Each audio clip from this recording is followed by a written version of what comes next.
الحمد لله نحمده ونستعينه ونستغفره ونعوذ بالله من شرور أنفسنا ومن سيئات أعمالنا. من يهده الله فلا مضل له ومن يضلل فلا هادي له، وأشهد أن لا إله إلا الله وحده لا شريك له، وأشهد أن محمدا عبده ورسوله.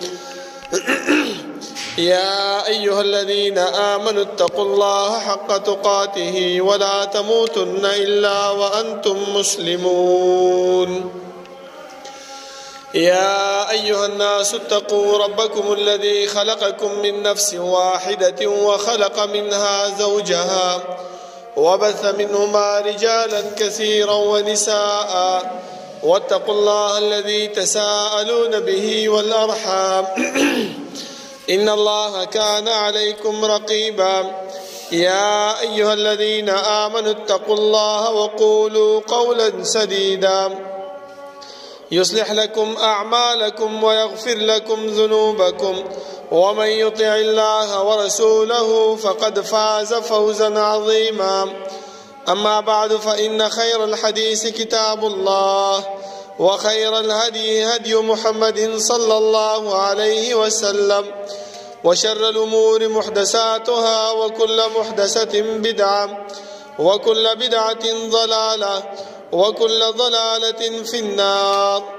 أعوذ بالله من الشيطان الرجيم. بسم الله الرحمن الرحيم. قاف والقرآن المجيد،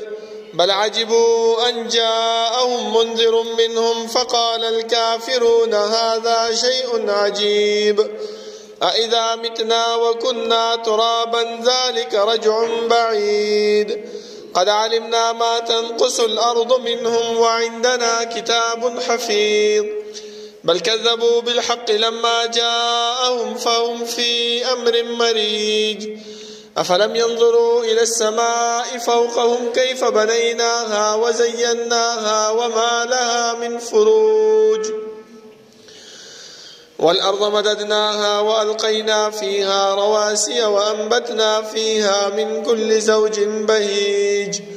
تبصرة وذكرى لكل عبد منيب. ونزلنا من السماء ماء مباركا فأنبتنا به جنات وحب الحصيد، والنخل باسقات لها طلع نضيد، رزقا للعباد وأحيينا به بلدة ميتا كذلك الخروج. كذبت قبلهم قوم نوح وأصحاب الرس وثمود وعاد وفرعون وإخوان لوط وأصحاب الأيكة وقوم تبع كل كذب الرسل فحق وعيد. أفعينا بالخلق الأول بل هم في لبس من خلق جديد. ولقد خلقنا الإنسان ونعلم ما توسوس به نفسه ونحن أقرب إليه من حبل الوريد. إذ يتلقى المتلقيان عن اليمين وعن الشمال قعيد. ما يلفظ من قول إلا لديه رقيب عتيد. وجاءت سكرة الموت بالحق ذلك ما كنت منه تحيد. ونفخ في الصور ذلك يوم الوعيد. وجاءت كل نفس معها سائق وشهيد. لقد كنت في غفلة من هذا فكشفنا عنك غطاءك فبصرك اليوم حديد. وقال قرينه هذا ما لدي عتيد. ألقيا في جهنم كل كفار عنيد مناع للخير معتد مريب. الذي جعل مع الله إلها آخر فألقياه في العذاب الشديد.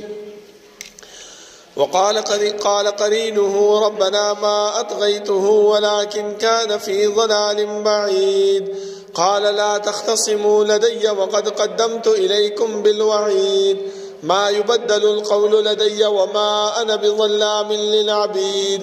يوم نقول لجهنم هل امتلأت وتقول هل من مزيد. وأزلفت الجنة للمتقين غير بعيد. هذا ما توعدون لكل أواب حفيظ من خشي الرحمن بالغيب وجاء بقلب منيب ادخلوها بسلام ذلك يوم الخلود لهم ما يشاءون فيها ولدينا مزيد وكم أهلكنا قبلهم من قرن هم أشد منهم بطشا فنقبوا في البلاد هل من محيص إن في ذلك لذكرى لمن كان له قلب أو ألقى السمع وهو شهيد ولقد خلقنا السماوات والأرض وما بينهما في 6 أيام وما مسنا من لغوب فاصبر على ما يقولون وسبح بحمد ربك قبل طلوع الشمس وقبل الغروب ومن الليل فسبحه وأدبار السجود واستمع يوم ينادي المناد من مكان قريب يوم يسمعون الصيحة بالحق ذلك يوم الخروج إنا نحن نحيي ونميت وإلينا المصير يوم تشقق الأرض عنهم سراعا ذلك حشر علينا يسير نحن أعلم بما يقولون وما أنت عليهم بجبار فذكر بالقرآن من يخاف وعيد اللهم صل على محمد وعلى آل محمد كما صليت على إبراهيم وعلى آل إبراهيم إنك حميد مجيد اللهم بارك على محمد وعلى آل محمد كما باركت على إبراهيم وعلى آل إبراهيم إنك حميد مجيد بسم الله الرحمن الرحيم وسارعوا إلى مغفرة من ربكم وجنة عرضها السماوات والأرض أعدت للمتقين دا الله رب العالمين أحكم الحاكمين دا طول بادشاهان و بادشاہ دا طول زبردست و زبردست هغه رب العالمین چې تمام کائنات خالق و مالک دی هغه الله چې تمام کائنات متصرف او منتظم دی هغه رب العالمین چې دا غیب صفاتو کې او صفت فعال لما يريد دی رب العالمین چې سکی سوخ چې کوي سرنګ چې کوي چا سره چې کوي کولای شي دا الله رب العالمین نه څوک پوښتنه او تپوس نشي کولای خدا الله رب العالمین د په صفاتو کې دا صفت هم موجود دی چې وهم يسألون دا مکلف مخلوقات چې هر څومره دي خو هغه انبیا دي او که امت ته خو هغه بادشاهان دي او که رعیه ده د هر یو فرد به الله رب العالمین تپوس او پوښتنه کوي زما محترمو دا الله رب العالمین دا تپوس او دا پوښتنه دا په دې خبره باندې دلالت نه کوي چې الله رب العالمین د انسان نه یریږي او یا الله رب العالمین ته څه پته نشته نه بلکې الله خپل فرمایي چې ولا يخاف عقباها الله رب العالمین د هیڅ قسم د انجام او د عاقبت نه یریږي نه او نه چې دینو الله رب العالمین ته څه پته شته نه الله ته پته شته الله خپل فرمایي چې ولله ملک السماوات والارض وان تبدوا ما في انفسكم او تخفوه يحاسبكم به الله کوم شی چې تاسو ښکارا کوئ او کوم شی چې تاسو بزرونو کې پټوئ د هر شي په باره کې به الله تاسو ته تپوس او پوښتنه کوي دا الله رب العالمین لکونو کروڑونو رحمتونه په جناب محمد رسول الله صلی الله علیه وسلم باندې چې هغه مونږ ته د الله رب العالمین ذات او صفات د الله اسماء او احکام د الله رب العالمین د وحدانیت طریقې راته وښودلې او هغه لارې او هغه طریقې هم راته وښودلې چې په هغې باندې عمل کولو سره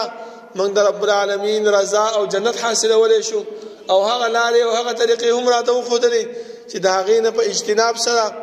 مونږ د رب العالمین د غضب او د قهر نه بچ کیږو زما محترمو الله رب العالمین چې مونږ د دنیا کې پیدا کړیو نو زمونږ د پیدایش مقصد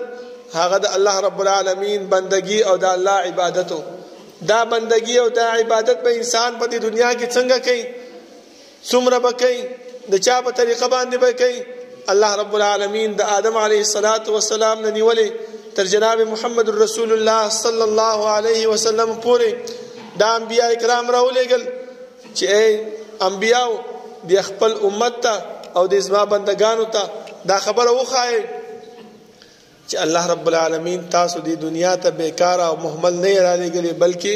خپل عبادت د پاره را لېږلي او د دې عبادت باندې الله رب العالمین خوشاليږي ګنې الله رب العالمین ته ستاسو د عبادت ضرورت نه بلکې ستاسو د کامیابی لپاره چې سبا دا انسان دا خبره ونه کی چې الله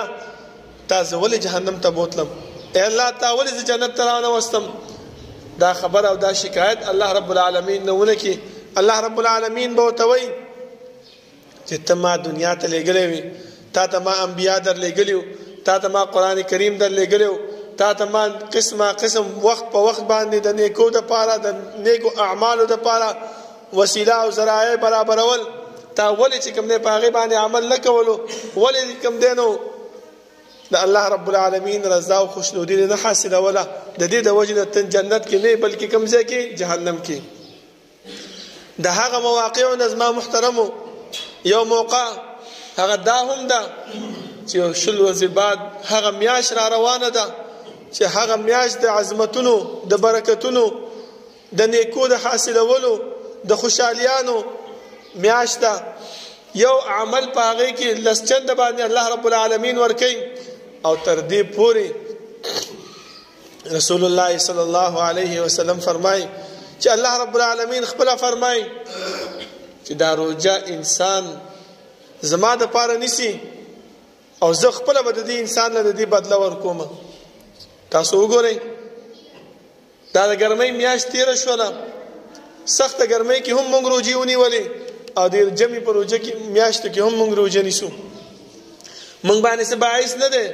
موږ باندې څه چا زور نه دی کړی، خو خالص د څه د وجې نه چې د رب العالمین حکم دی، د رب العالمین امر دی، د دې د وجې نه یې نیسو. او تاسو سوچ وکئ چې چا کور ته یو مېلمه راځي، یو مشر سړی راځي، یو عزتمند سړی راځي، د هغې مېلمه او د هغې عزتمند سړي دپاره چې هغه تا ته وایي چې یاره زه در روان یم، ته دا مخکې نه د هغې دپاره څومره مېلمستیا کوشش کوې، څومره د هغې د استقبال دپاره محنت کوې، کوشش کوې چې هغه زما نه خفه نه شي، هغه زما نه خفه لاړ نه شي. قسمه قسم تیاریانې، خوراکونه، د کور کې صفایانې، د هر څه هغه مېلمه دپاره کوې. نو همدغه رنګې دا هم د الله رب العالمین مېلمه دی. موږ ته را روان دی شل ورځې بعد، موږ ته هم پکار دی چې موږ د دې مېلمه چې کوم دی نو تیاری وکړو، د دې دپاره ځان ریډي کړو چې دا په موږ باندې راځي او موږ دې ته ذهناً جسماً مالاً دا هر څنګه تیار یو ورته. که چېرته موږ دې میاشت دپاره ځان تیاری وکړو نو الله رب العالمین به دې کې چې کوم عبادتونه موږ کړي دي هغه به زموږ نه قبولوي. ولې رسول الله صلی الله علیه وسلم فرمایي چې کوم انسان روجه د دې نیت باندې نیسي چې یاره الله رب العالمین حکم کړی دی او د الله رب العالمین نه د اجر او د ثواب تمه ساتم، نو رب العالمین خپله فرمایي رسول الله صلی الله علیه وسلم وایي چې غفر له ما تقدم من ذنبه. الله رب العالمین د داسې انسان ټول ګناهونه معاف کوي چې کوم مخکینی کړي دي او کوم وروسته را روان دي. نو وګورئ دا څه سره تعلق ساتي، دا زموږ د نیت سره تعلق ساتي. د اوسه نه موږ چې دی نو دا نیت خالص کو چې یاره زه دا روجه چې نیسم دا خالص د الله رب العالمین د رضا دپاره او الله رب العالمین زما نه راضي شي. کوم اعمال چې په دې کې کومه دا ځان ښودلو دپاره نه کوم، دا دې دپاره نه کوم چې خلک راته وایي چې یاره روجه کې ډېر عبادتونه یې وکړل ماشاءالله، روجه کې داسې ځان ستړی کو، نه بلکې د الله رب العالمین رضا او د الله خوشنودي په دې باندې زه حاصله کړم چې الله رب العالمین مالا جنت راکړي او الله رب العالمین د دې بدله او اجر په خپل لاس باندې مالا راکړي. ځکه رسول الله صلی الله علیه وسلم فرمایي چې وانا اجزي بي، الله فرمایلی دی چې د دې روجې بدله چې دا انسان زما دپاره نیسي نو زه به ورکوم. خو دا څه پورې تعلق ساتي زموږ نیتونو پورې. که زموږ نیت کې دا وي چې یاره ما د روجې میاشت ده نیول غواړي او به یې نیسو نو روجه خو مونږ ونیوله، لیکن هغه ثواب نه مونږ محرومه شو چې کوم زموږ زړونو کې او زموږ نیتونو کې هغه ثواب نشته دی. که کومه صدقه او خیرات مونږ په زړونو کې نیولی دی د دې روجې میاشت کې هغه ادا کول پکار دی. که هغه مدارس دي، که هغه مساجد دي، که هغه یتیمانان دي، که هغه هر څنګه دي، هر چا له ورکول پکار دي. زما محترمو اوسه نه دا په نیت کې وساتئ. او الحمدلله ستاسو دا علاقه دا خو په دې خبره باندې مشهوره ده چې د روجې په میاشت کې سفیران راځي او چنده غواړي او دا صدقات تاسو نه طلب کوي او تاسو دا خیرات او دا صدقات د الله رب العالمین په لار باندې لګيږي نو د اوسنه ځان صدا نیت وکړئ چې د روزي سونه جمعې چې راځي په دې جمعو کې به ان شاء الله دا صدقات دومره په دې جمعه کې ورکوم دومره په دې جمعه کې ورکوم دومره په دې جمعه کې ورکوم دومره په دې جمعه کې ورکوم نو ان شاء الله ټول میاش به زمونږ په سکه تیریږي په عبادتونو کې په صدقاتو کې په خیراتو کې په دې کې به زمونږ تیریږي اجر به اجر ملاويږي او الله رب العالمین به مزید رانه خوشاليږي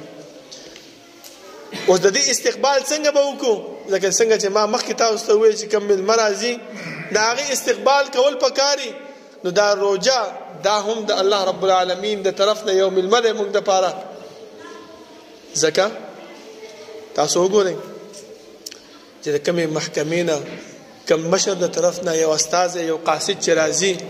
او هغه ته وایي چې دا پلانې ما درولې غلو ته دا هغه خدمتونه کې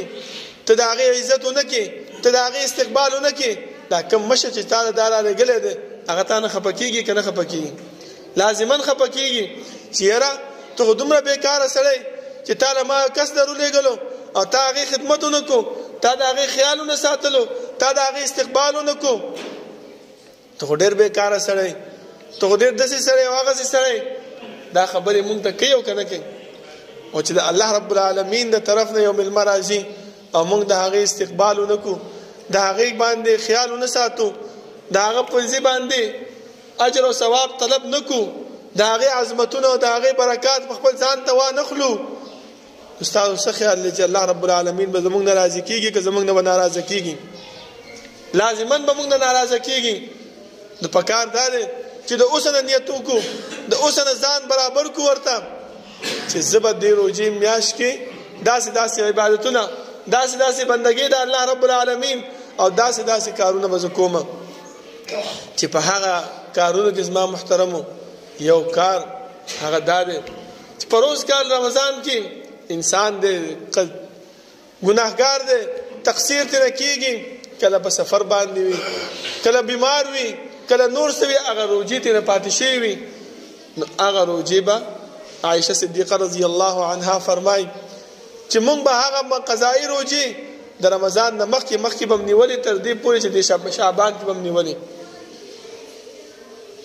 ابل روایت کې راځي چې رسول الله صلی الله علیه وسلم به د رمضان شعبان میاشت کې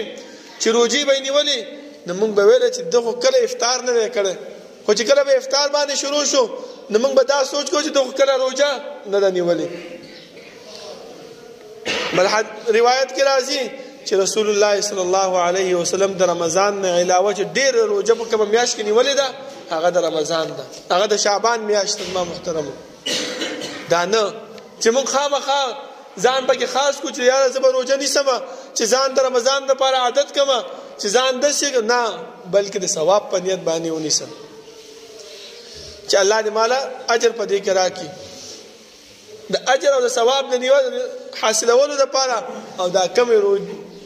تیر رمضان کې کوم روزه تانه قضا شوی ده د سفر په وجه باندې د بیماری په وجه باندې یا نور څه مشکلات د انسان باندې راځي دا هغه په وجه باندې هغه د شعبان کې نیول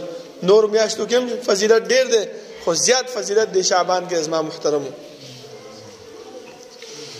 نور بل اعمال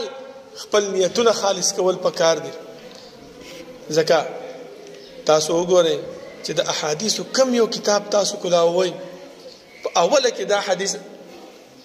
ائمه تابعین او تبع تابعین او اسلاف دا راوړل چې انما الاعمال بالنیات ټول دارومدار د عملونو هغه ستا په نیت باندې ځان ستړی کا خرچه وکا صدقه ورکا زکات ورکا خو چې نیت کې داوی چې یاره دا خلک ماته وایي چې یاره ډېر مالدار دی خلک راته وایي چې یاره دا ډېر سخی دی نو دا صدقه او دا دغه الله رب العالمین په نسبت باندې قابل د قبول نه ده ولی هغه مشهور حدیث ته تاسو بار بار علما بیانوي چې الله رب العالمین چې کله د جهنم مور بلای نو په درې کسانو باندې به بلای یو د هغه نه عالم دی عالم ته به وایي چې راشه تعالی ما علم درکړی تعالی ما پوهه درکړی تا څه کړی ای الله تا یو ځای مې نه پرېښی ځمکه باندې نه جومات نه مدرسه نه لاره نه بازار ستا دین مې ور رسولی دی الله به وایي ټیک ده رسولی دی ما ته هم پته ده خو ستا په زړه کې دا خبره وه چې دا خلک ما ته وایي چې یاره ډېر پوهه دی یاره مفتي صاحب دی یاره عالم صاحب دی یاره پوهه سړی دی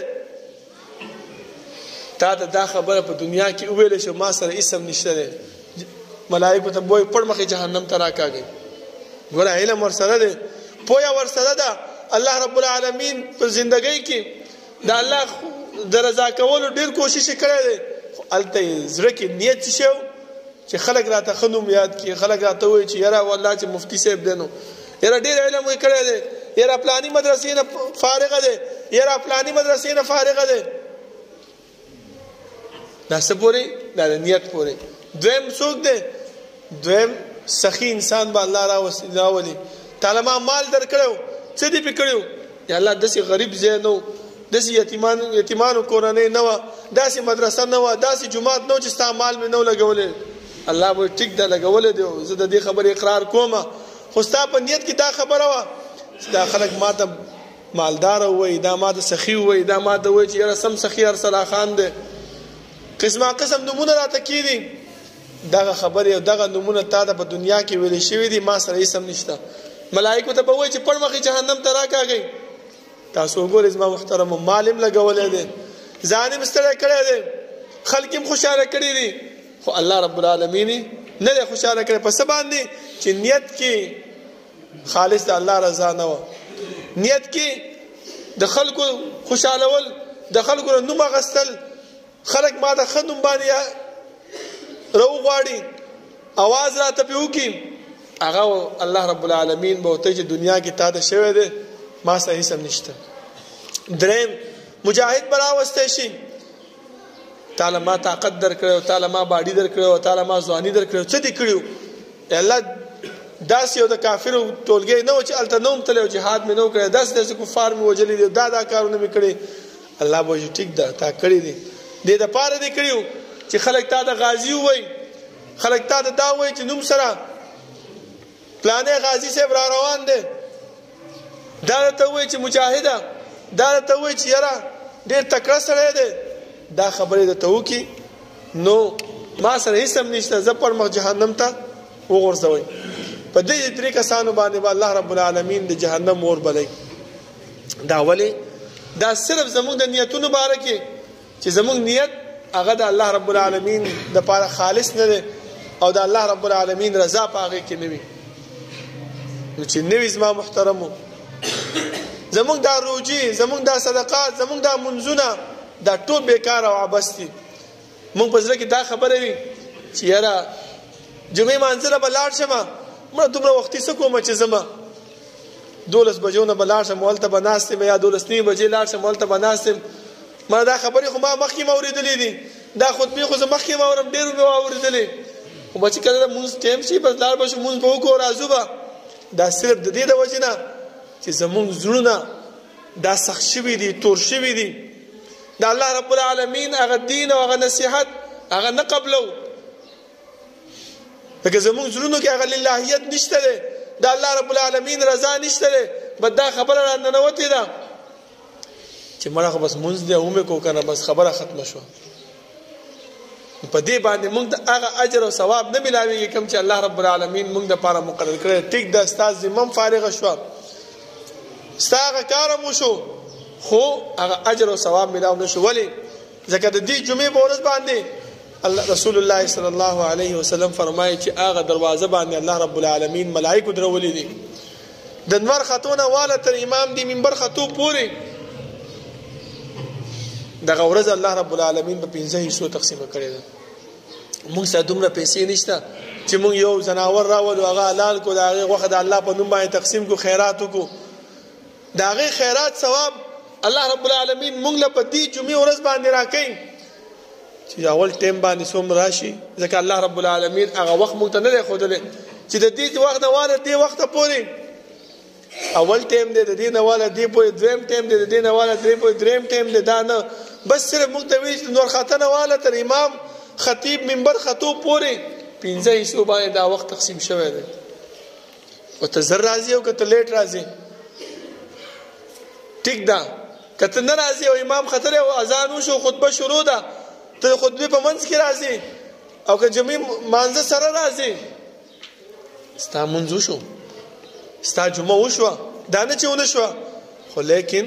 هغه د ملایکو چې کوم رجسټر دی په هغې کې ستا نوم نشته هغه ثواب او هغه اجر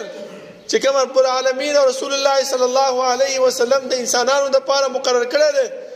چې په اول ټیم باندې راشي نو د اوښ د قربانولو اجر او ثواب، په دویم ټیم باندې راشي نو د غویي، په دریم ټیم باندې راشي نو د چیلي، په څلورم باندې راشي نو د چرګې، په پنځم ټیم باندې راشي نو د انډې قربانولو ثواب. هغه ثواب نه موږ محروم شو ما محترمو. وګورئ چې کله خطبه شروع کېدله جماعت کې به دا یو څو کسان ناستو او اوس الحمدلله جماعت ډک شو، خطبه مونږ واورېدله، مونځ هم مونږ وکړو، خو لیکن هغه رجسټر کې چې زمونږ نوم دی هغه نشته دی، د هغې هغه ثواب هغې نه مونږ محرومه یو. ولې دا زمونږ نیت پورې تعلق ساتي چې زمونږ نیت هغه صفا نه دی. مونږ نیت کې دا خبره ده چې زه خو مونځ دی خو کړی دی که نه مونځ دی اوبه وکړو بس خبره ختمه شوه. نو زما محترمو د رمضان میاشت را روانه ده، د رمضان دپاره د اوسه نه خپل نیتونه دې خبرې دپاره صفا کړو چې یاره زه به مانځله هم وختي ځمه، زه به د جمعې مونځ هم وختي ځان رسومه، کم اجر او ثواب چې الله او د الله رسول ما لپاره مقرر کړی دی هغه زه حاصل کړم او هغه زه واخلمه. دغه نیت زموږ دپاره پکار دی، دا صفا کړو تر اوسه نه. اوس هم لا 10 ورځې په دې رمضان راتګ کې پاتې دي، په دې 10 ورځو کې چې زموږ زړونه څونه سخت شوي دي په توبه او استغفار باندې، په رسول الله صلی الله علیه وسلم باندې درود باندې هغه خپل زړونه صفا کړو، هغه سختی د زړونو نه وباسو، نو الله به زموږ ته د رمضان کې چې کوم اعمال مونږ کوو هغه خوند به مونږ حاصلولی شو. نو که نه ډېر رمضانونه به مونږ باندې راغلي دي، دا به مونږ باندې تیر شي او پته نه لګي چې بل رمضان بیا مونږ باندې راځي او که نه راځي. ځکه ډېر خلک داسې دي چې په روز کال رمضان کې مونږ سره وو، خو دا څه کال چې کوم رمضان را روان دی کې مونږ سره نشته دی. همدغه حال زمونږ هم به وي، هېڅ معلومات نشته دی، هېڅ پته نشته دی چې مونږ کله د دې دنیا نه رخصتېږو او کله ځو. نو پکار دا دی زما محترمو چې خپل نیتونه د اوسه نه خالص کو، د خپل نیت اوسه نه برابر کو. بل عمل زما محترمو د مونځ پابندي پکار ده. مونځ چې کوم دی نو هغه رستو کول نه دي پکار، ځکه چې کوم حدیث کتاب تاسو راواخلئ په هغه احادیثو کتابونو کې علماو دا باب تړلی دی چې باب مواقیت الصلات، د مانځه ټیمونه هغه کې یو حدیث راوړي. هغه حدیث دا دی زما محترمو لږې واورئ چې رسول الله صلی الله علیه وسلم د جبرائیل امین راغی او د منځونو ټیم یې ورته وښودو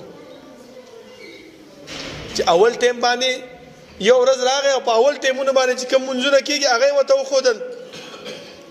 او په بله ورځ باندې راغی چې کوم ټیمونه وروستو کېږي هغه یې ورته وښودل. لکه تاسو وګورئ حدیث کې راځي چې سحر منځ ټیم صحابه فرمایي چې رسول الله صلی الله علیه وسلم به کولو بغلس په تک تور تیاره کې، او دا زنانه به چې مسجد نبوي ته راتلي او دیو به چې راتلل نو دومره به نه پېژندل چې هغو به ځان پټ کړی او دومره نه ښکارېدل چې دا څوک روانه ده، دا کومه زنانه روانه ده. ولې ډېر د غلس د تیارې د وجې نه دومره تیاره کې به سهار مونځ رسول الله صلی الله علیه وسلم کول. او مونږ څه وایو؟ مونږ دا وایو نه مړه هغه ټیم کې خو وخت نه داخلېږي، دا داسې کېږي دا هغسې کېږي. وخت د سهار کله دی وایي چې کله ته په سجده باندې پریوځي او تا ته چې کوم دی د سجدې په ځای باندې میږی ښکاره شي، وایي دا ټیم د سهار د داخلېدلو دی. حدیث کې رسول الله یو څه وایي، صحابه یو رنګې عمل کړی دی،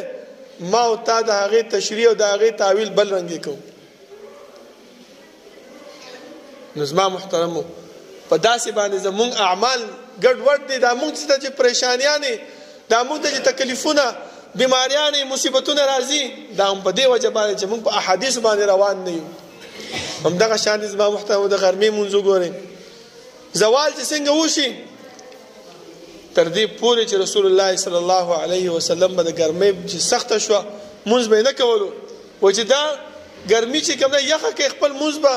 په یخ ټایم کې وکړي. همدغه شان زما محترم د مازدیګري ټایم والی چې کله مثل اول شروع شي دا د مازدیګري ټایم دی. د احادیثو کې اول مرتبه باندې جبرائیل امین چې کله رسول الله صلی الله علیه وسلم ته راغی او دا ټایمونه یې ورته ښودلی دي. تاسو د حدیث کتابونه ولټوئ په دې کې دغه ټایمونه ذکر شوي دي. په دویم ورځ باندې چې راغی نو دغه وروستني ټایمونه یې ورته وښوده خو بیا یې ورته یو خبره وکړه یو نقطه یې ورته بیانه کړه. هغه نقطه یې دا بیانه کړه چې ای پیغمبره د اول ټایمونه چې دي دا افضل او غوره ټایم دی په دې باندې خپل منځونه جاري وساته. دا د حدیث الفاظ دي زما محترمو. خو مونږ څه وکړو مونږ باندې داسې ملیان او داسې امامان او مفتیان مسلط شوي دي که چېرته مونږ څه کوو نو هغه وایي ګوره که نه زه ملا سړی یم زه درته ویم او ته چې کوم دی نو خبره باندې نه پوهېږي امي سړی او ځان نه لګیایي نه او یا چې که ورته دلیل پیش کړو نو ښه چې د داسې خلکو له به تلی چې د سمې لارې نه اړولی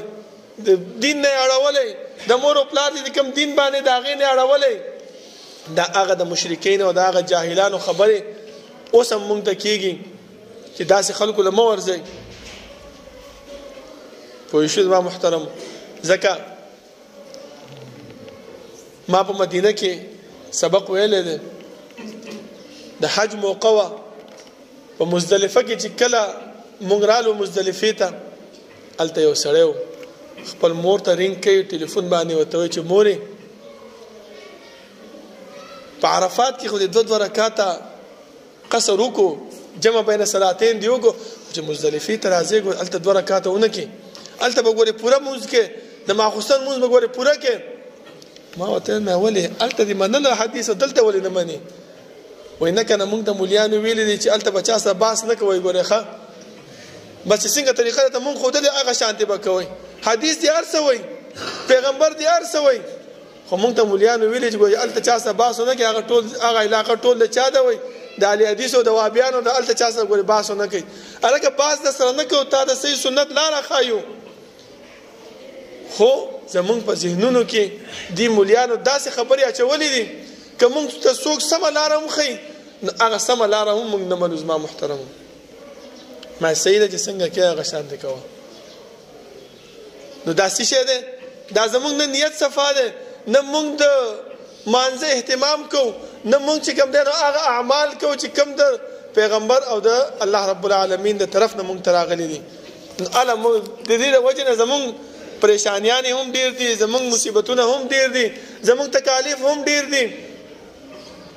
نو په کار دا دی زما محترمو که چېرته اوس مونږ دا خبره واچو چې یاره ملا راته مسله بیانه که بس زه پې عمل کوم که صحیح او صحیح ده او که صحیح نه نو الله بلا او به ګردنې ملا به د ګناه د ملا په سر ثواب ستا دپاره او ګناه د ملا په سر ولې ملا د باندې څه بوج اچولی دی هغه در باندې څه اتې خپه یخې وه چې تا ته یې ویله چې دا عمل وکړه که صحیح خو ستا دپاره او که غلط ګناه زما په سر الله رب العالمین فرمایي چې ولا تزر وازرة وزر اخرى. انسانانو دا خبره یاد وساتئ چې ګوره یو انسان د بل انسان ګناه نشي وړلی نو چې ګناه یې نشي وړلی نو چې کوم عمل کوو لږ تحقیق لږ جانچ و پړتال پکار دی چې یاره زه په کوم طرف باندې روان یم د دې خبرې نه به ځان وروسته کړو چې یاره دا دې مسلک والا دی او دا دې مسلک والا دی. نه زمونږ کامیابي په مسلکونو کې نه ده زمونږ کامیابي په څه کې ده د رسول الله صلی الله علیه وسلم راډیګلی شوی دین کې ده. هغه وګورئ احادیث ولټوئ نن سبا خو موبایل دي په دې موبایلو کې زما محترمو د احادیثو کتابونه په ترجمې سره موجود دي هر انسان ته په هغه ترجمه باندې پوهیږي هر انسان ته الله رب العالمین عقل ورکړی دی پوهه ورکړې ده سره د پوهې نه چې موږ داسې کار کوو نو کامیابي زموږ مقدر نه ګرځېږي. الله رب العالمین نه دعا ده چې الله رب العالمین د عمل کولو توفیق راکړي او الله رب العالمین د رمضان د میاشتې استقبال د هغې هغه عظمت او د هغې هغه برکت مونږ ته په زمونږ په زندګۍ کې واچوي چې مونږ هغه حاصل کو الله رب العالمین په هغې باندې رضا کو د هغې خوشنودي حاصله کو. اقول قولي هذا واستغفر الله لي ولكم ولسائر